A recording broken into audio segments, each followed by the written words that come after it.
हे दोस्तों, thank you so much for tuning in. आज मैं वीडियो बना रहा हूँ फॉर दिस। ये हाइनेस का 4th पेड सर्विस का कॉस्ट है and I am very disappointed. ये वीडियो शुरू करने के पहले मैं बता दूँ कि मैं हाइनेस पे भी वीडियो बनाऊंगा, प्रॉब्लम के बारे में बताऊंगा और लोग आके कमेंट करेंगे कि royal Enfield is paying me या मैं झूठ बोल रहा हूँ। अगर मैं हाइनेस के बारे में अच्छी चीज़ें बोलता और अच्छी चीज़ों के बारे में एक वीडियो बनाता एंड ऑल्सो रॉयल एनफील्ड का तारीफ़ करता तो मेरे सब्सक्राइबर्स गेन होते हैं। मेरा नुकसान हो रहा है बिकॉज ऑफ माई ऑनेस्टी। अगर मैं सच बात बोलता हूँ यहाँ पे मेरे व्यूअर्स को तो बहुत सारे लोग इससे डिसअपॉइंट होते हैं, क्योंकि आज का ऐसा हमारा टाइम है कि कोई भी फैक्ट्स को एक्सेप्ट नहीं करना चाहता है। सब अच्छी चीज़ें सुनना चाहते हैं all around them. That is the biggest problem. H'ness is a wonderful bike, उसके भी मैं रीजंस दूंगा आपको at the end of the video.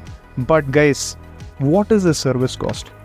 First thing, Honda एक चीज़ के लिए जाना जाता है, that is very good service cost, very affordable. Bike को मेंटेन करना is not difficult at all. आप एक स्पोर्ट्स बाइक भी लोगे ना होंडा का, उनका सर्विस कॉस्ट बहुत कम होता है कंपेयर टू बिग ब्रेजर ब्रांड्स लाइक कावासाकी, या मे बी आप कोई यूरोपियन ब्रांड ले लो जैसे BMW।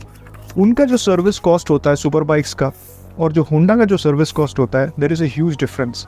क्वालिटी में कोई प्रॉब्लम नहीं है होंडा में, बट उनका जो सर्विस कॉस्ट होता है बहुत अफोर्डेबल होता है। इसी रीज़न से मैं लोगों को बोलता था कि go and buy Highness, it's one of the better bikes that you can buy, क्योंकि quality of service is better and quality of parts is better. But issue ये है कि एक पॉइंट ये है कि इंजन ऑयल का प्राइस बढ़ चुका है। ठीक है, होंडा से मेरा बात हुआ तो उन्होंने बोला कि we have increase the price of engine oil, which is fine. Fully synthetic oil देते हैं, ओके, मतलब एक लिमिट तक ठीक है, कोई प्रॉब्लम नहीं है। द पेड सर्विस का लेबर कॉस्ट इज़ 1100 रुपीज़, जो टोटल अमाउंट हुआ है 3200 रुपीज़ हुआ है। एस्टिमेशन 3500 था। बहुत सारे हमारे सब्सक्राइबर्स हैं जो इस बाइक को ओन करते हैं और उनको 4 सर्विस का कॉस्ट लगभग 4000 का आया है। अब प्रॉब्लम है ब्रेक्स के। ब्रेक पैड्स वेयर आउट हो जा रहे हैं 5000 किलोमीटर मैक्स। मैं एक एक्सपीरियंस राइडर हूँ, मैं बहुत टाइम से बाइक चला रहा हूँ और मैं इंजन ब्रेकिंग बहुत ज़्यादा यूज़ करता हूँ। इंजन ब्रेकिंग बहुत ज़रूरी होता है यूज़ करना।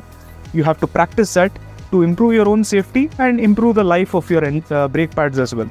तो मैं बहुत टाइम से बाइक चला रहा हूँ और अच्छे से मैं चलाता हूँ, और फ्रंट के ब्रेक्स जो है मैं बहुत ज़्यादा यूज़ नहीं करता हूँ। बट जैसे आप देख सकते हो, लगभग 7000 किलोमीटर के पहले ही वो बोलते हैं कि आपका ब्रेक पैड्स आपको चेंज करना पड़ेगा। आई वॉज शॉक्ड, तो मैंने बोला उनको कि एक बार मुझे खोल के दिखाओ।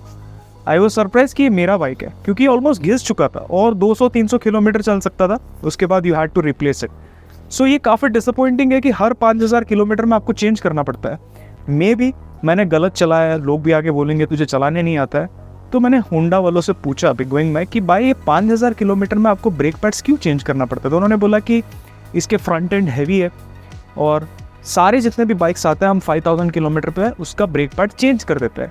अगर आपको लगता है कि मेरे डीलरशिप में यहाँ पे जहाँ मैंने सर्विस किया वहाँ पे मेरे साथ स्कैम हो रहा है तो प्लीज़ कमेंट सेक्शन में बता दीजिए, क्योंकि जितना मैंने देखा है ब्रेक पैड्स का वो घिस चुका था। ठीक है, एंड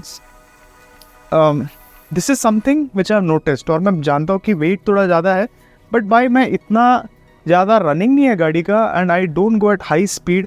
तो जो एवरी नाउ एंड देन जो टूरिंग करते हैं तो उनका क्या होगा? जो हैवी ट्रैफिक में चलाते हैं डेली कम्यूट करने के लिए, तो उनका क्या होगा? हाइनेस जो मोटरसाइकिल है ये उन लोगों के लिए जो कम्यूट करना चाहते हैं, कंफर्ट में ऑफिस जाना चाहते हैं या कैजुअली चलाना है, को बाइकिंग कल्चर एंजॉय करना है और पावर भी चाहिए, तो वो डेली कम्यूट के लिए अगर यूज़ करेंगे और हर 5000 किलोमीटर में उनका सर्विस में ब्रेक पैड चेंज करना पड़ेगा, then it will change the whole point of getting this bike, right? क्योंकि सर्विस का कॉस्ट इतना है, अगर ब्रेक्स आपको चेंज करते रहेंगे तो it will no more be affordable and people will be like इसको मेंटेन करने में बहुत ज़्यादा प्रॉब्लम हो रहा है। तो this is a major concern और मुझे लगता है कि होंडा को ये प्रॉब्लम को रेक्टिफाई करना चाहिए।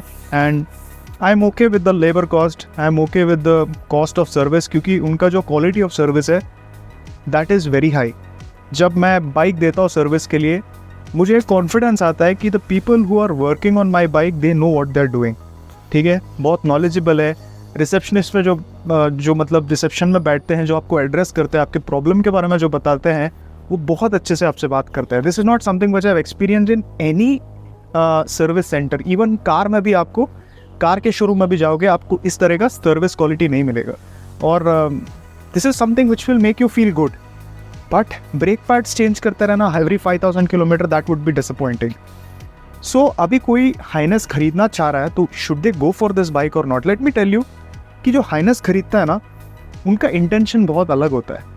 जो स्पोर्ट्स बाइक खरीदना चाहता है वो कोई और बाइक खरीद सकते हैं क्योंकि उनको फन टू राइड बाइक चाहिए. एक no nonsense practical commuting bike के लिए अगर आप हाइनस की तरफ जा रहे हो तो याद रखिए जो सर्विस कॉस्ट है that will be slightly on the higher side, ठीक है. एंड ऑल्सो जो मोटरसाइकिल के गियरिंग है इसमें आपको थोड़ा सा प्रॉब्लम हो सकता है जब आप सिटी में चलाते हो, बिकॉज आपको बार बार गियर चेंज करना पड़ता है. It's a very long gear bike. जब आप फर्स्ट गियर में रहते हो और जल्दी से सेकंड गियर पे शिफ्ट कर लेते हो, फिर स्पीड ब्रेकर आ जाता है, फिर आपको लगता है मैं सेकंड गियर से निकाल सकता हूँ. If you reduce the speed very low, if you get down the speed, वहाँ पे इंजन नॉक होने लगता है और आपको ऐसा लगता है कि गाड़ी बंद हो जाएगा. फिर आपको ज़बरदस्ती फर्स्ट गियर में शिफ्ट करना पड़ता है.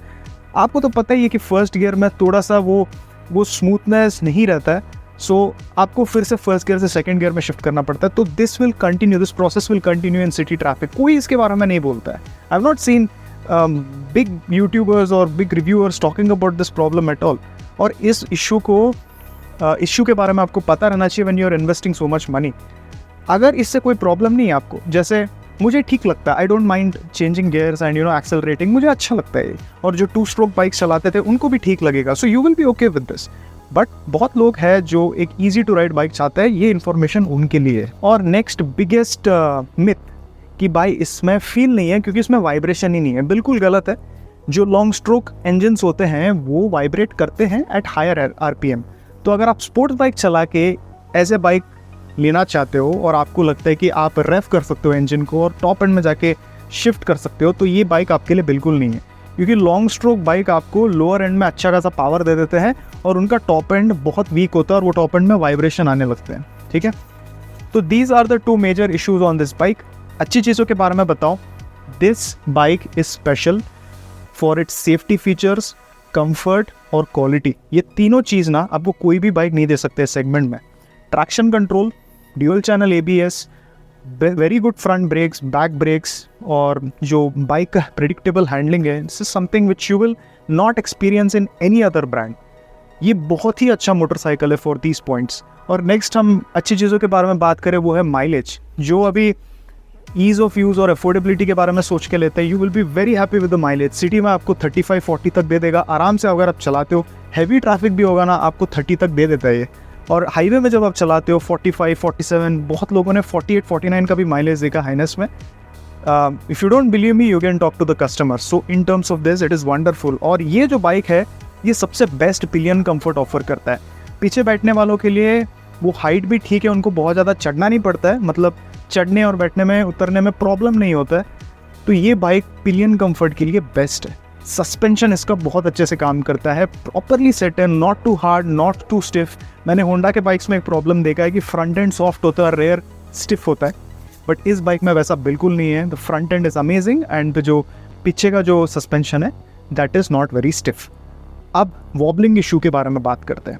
मैंने सुना है कि बहुत मैसेजेस भी आते हैं कि भाई होंडा हाइनस में वॉबलिंग के इश्यूज़ रिपोर्ट कर रहे हैं कस्टमर्स. क्या ये सच है?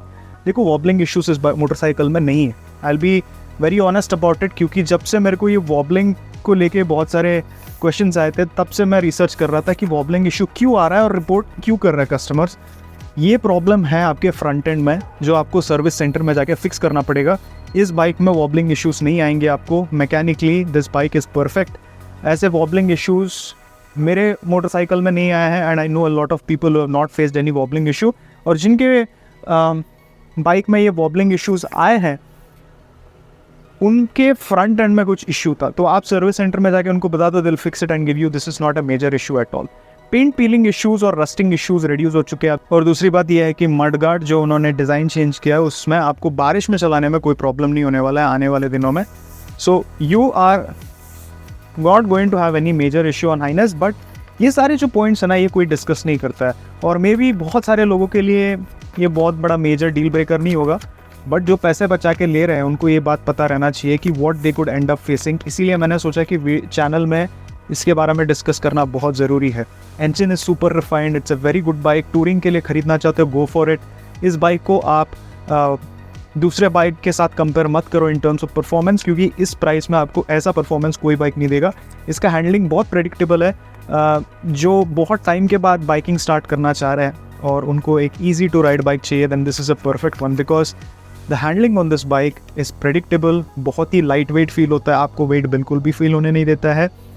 और एक इम्पॉर्टेंट सा बात है जिसको मैं कवर करना चाहता हूँ, जिनका हाइट 5'7" से कम है उनको थोड़ा प्रॉब्लम हो सकता है इस बाइक में, क्योंकि इसका सीट हाइट थोड़ा सा ज़्यादा है।